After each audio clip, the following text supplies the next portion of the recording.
Hey everybody, good morning. It's Friday, October 7th, 2011. I am Joshua Gaiman. This is joshuagaiman.com. If you're watching on the YouTube channel, the link is below. A lot of stuff going on right now with Occupy Wall Street. A lot of people are catching on to the greed and corruption of these banksters, and it's catching a lot of steam. And I don't want to go too much into that, but just that's going on right now, I think it's a good sign. It's stuff I've been talking about for a long time. And the attention that it's getting is not from me; it's just from people from awareness of what's going on. But I'm glad glad the awareness is happening. In 1913, the Federal Reserve was born. Our forefathers, they warned against us letting a central bank come in for the reasons, all the bad stuff that's happening today. And in 1913, the Federal Reserve was born. It's not government. It's not federal.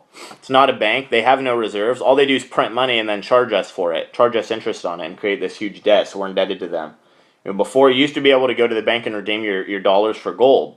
Can't do that anymore because they just print money. So they wanted to expand the money supply, and then everybody thinks, well, there'll be more money, that'll be good. Well, all it does is devalues the existing money, and the prices go up, so it doesn't really change anything other than we can rack up more interest that we owe, and our debt gets bigger. It's not good for us, but it's great for the banksters.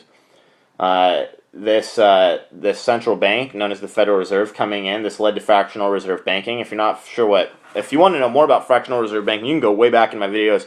I did a video on what fractional reserve banking is, but basically, if you deposit $100 at the bank, they're going to turn around and they're going to turn that into $1,000 of loans that they're collecting interest on. So not only is it devaluing the existing money and leading to inflation, but it's also, they get to charge a bunch of interest on that money that was printed out of thin air. So that's, it'll make a whole lot of sense to me. What is inflation? Inflation's a hidden tax. It's the biggest tax on all of us, right?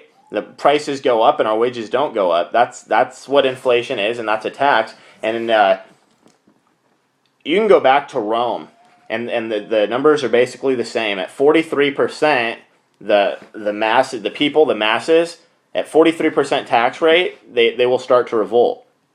This has been documented and studied they've went all the way back to Rome. And but here's the thing: we have our income tax go up to that percent, depending on your level of income. But if you count inflation, we're way higher than that.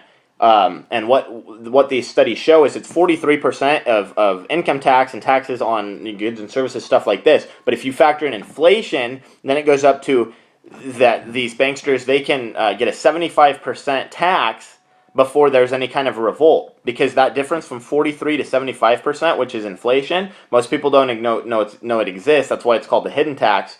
So it takes up to 75% taxation before people really catch on and say, wait, something's wrong. That's what's happening right now. That's why all this is catching so much attention, against these banksters. So it's insane. They get bailed out when they need to keep the system going. We bail out the big banks and insurance companies, AIG, Morgan Stanley, Goldman Sachs, all these big banks. But who bails us out when our refrigerator's empty, when our gas tank's empty, when it's the end of the month and we don't have the money to pay our rent or our mortgage? Who bails us out? Who bails us out when we're in foreclosure? Nobody. They're not bailing us out at all. It's a joke. These banksters create the booms and they create the depressions, they create the wars, and then they finance both sides of the wars.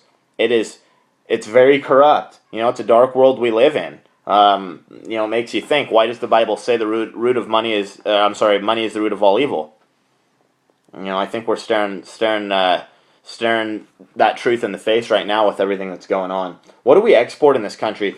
United States has been a big consumer. We consume a lot of things and have for 70 years. But what do we export? What real value are we creating to the rest of the world? We export guns, missiles, tanks. I mean, come on. It's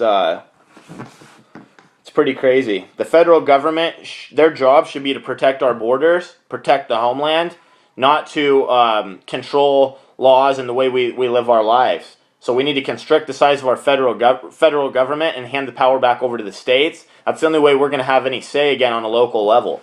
Unemployment right now, we're over 9%. That's not even real unemployment. That's the government manipulated number that they use so people don't freak out. When you factor in people that have been unemployed for more than 6 months, or people that have a job but don't make enough money to support themselves, then we're at a much higher unemployment rate. I'm sorry, but if you have a job and you're working 10, 15 hours a week for minimum wage, you're unemployed. So when you look at that real number of unemployment and factor in all those people that the government doesn't count, we're over 23% unemployment for real unemployment. That's insane. So, a lot of stuff going on right now. And I got to endorse Ron Paul, because this guy, he's an Austrian economist.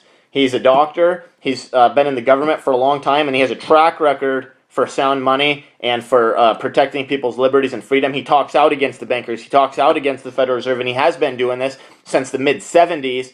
And so these other candidates that come out and are saying things about this, I'm very leery, because you look back at their track record, and the track record is not consistent with what they're saying right now, which leads me to believe that they're puppets just like everybody else that the banks just put into place. Obama, George Bush, and you can go all the way back.